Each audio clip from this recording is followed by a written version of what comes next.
Assalamualaikum warahmatullahi wabarakatuh. Perkenalkan, nama saya Dwi Fatmawati dengan NIM 20083020008. Di sini saya akan memenuhi tugas UAS yang berjudul Saluran Komunikasi dari Segi Keformalan dengan dosen pengampu Pak Babay Barnawi, SAG, MSI. Saluran komunikasi dalam organisasi dari keformalan.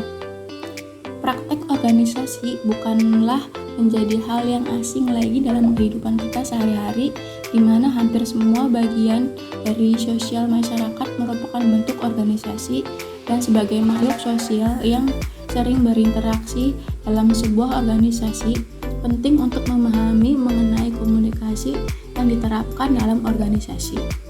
Pada pembahasan kali ini, kita akan mengulas lebih lanjut mengenai komunikasi organisasi, terutama aspek saluran komunikasi yang terdapat dalam sebuah organisasi.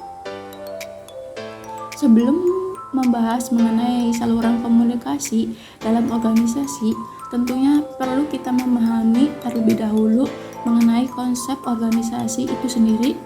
Konsep komunikasi organisasi terdiri dari dua aspek besar di dalamnya, yaitu kajian komunikasi dan organisasi.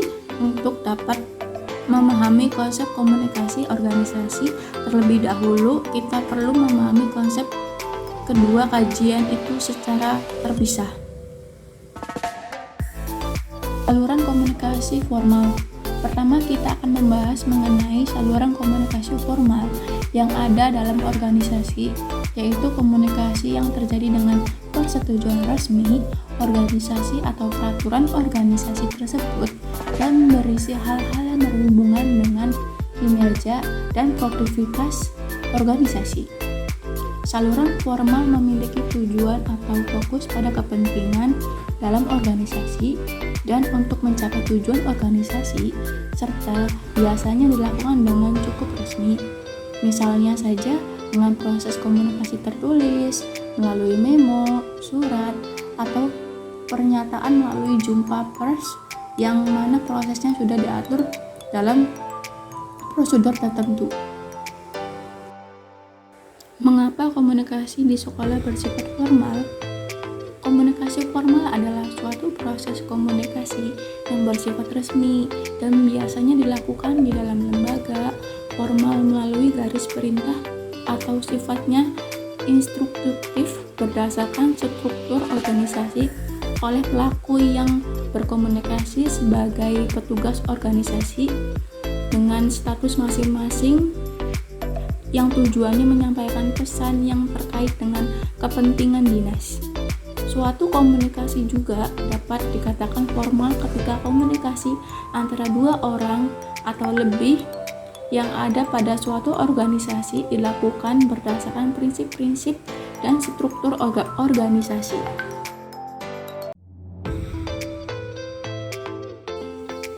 Saluran komunikasi formal dalam organisasi.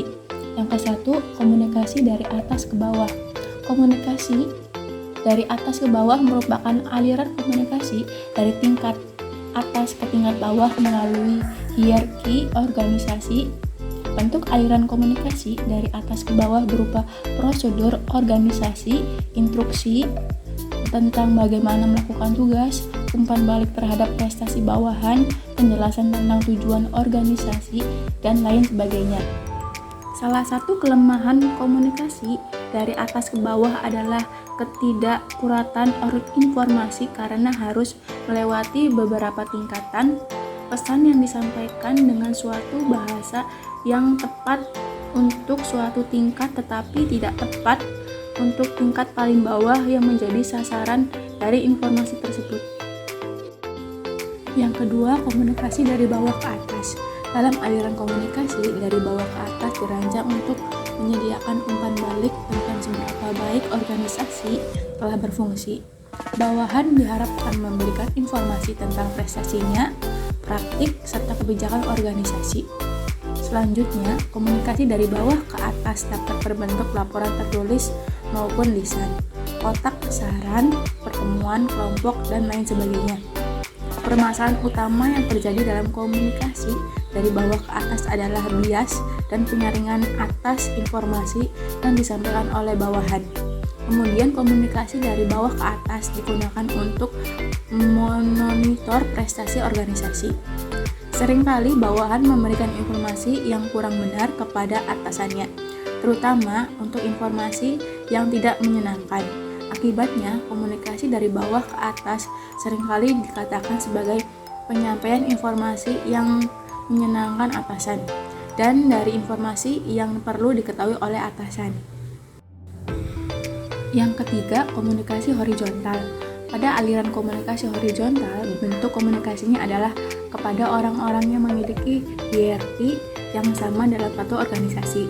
Misalnya, komunikasi yang terjadi antara manajer bagian pemasaran dengan manajer bagian produksi atau antara karyawan bagian produksi dengan karyawan bagian keuangan.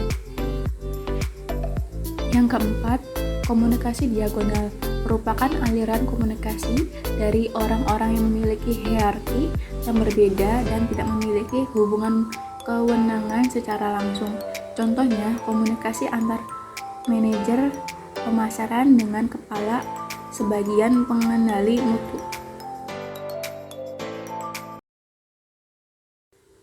Saluran komunikasi nonformal. Saluran di mana praktek komunikasi ini terjadi karena dasar interaksi sosial yang biasa terjadi dalam masyarakat. Jika dalam saluran formal orientasinya adalah kepada organisasi, saluran nonformal ini lebih berorientasi kepada hubungan antar pribadi. Karenanya, hal-hal yang dibahas pun bukan yang terkait kepada pekerjaan secara formal, namun lebih kepada hal yang bersifat pribadi sebagai individu dalam organisasi. Saluran komunikasi non-formal memang cenderung lebih santai dan tidak sebaku dengan saluran formal, di mana tidak perlu ada prosedur atau peraturan resmi yang dibuat dalam organisasi untuk mengaturnya. Komunikasi informal ini biasanya dilakukan pada jam-jam santai seperti jam istirahat, kantor, atau saat dimana tidak perlu serius dalam membahas pekerjaan. Biasanya pihak yang melakukan komunikasi non-formal ini membahas hal yang umum terjadi dalam masyarakat seperti berita terkini atau keadaan keluarga individu yang sedang berkomunikasi. Sekian dari saya, kurang lebihnya mohon maaf. Wassalamualaikum warahmatullahi wabarakatuh.